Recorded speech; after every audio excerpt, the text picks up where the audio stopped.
Hi friend, ఇదిగో పచ్చడికి అయితే అన్నీ ప్రిపేర్ చేసుకున్నా, ఇలా పెట్టేసుకున్నా. ఇదైతే ఇప్పుడు పచ్చడి అయితే చేస్తాను, చూస్తూ ఉండండి. ఫస్ట్ ఆఫ్ ఆల్ ఇదైతే చింతపండు గుజ్జు.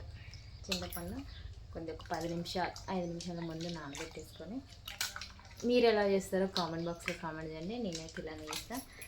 వీడియో అయితే ఫాస్ట్ ఫుడే వస్తుంది.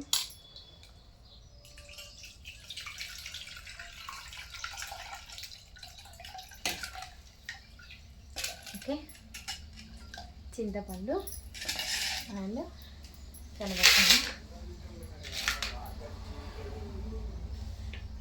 ఉప్పు, అలానే కారం, ఇది బెల్లం కలిపేసుకొని వేపపూత అండ్ మామిడికాయలు కట్ చేసేస్తా, చూస్తూ ఉండండి.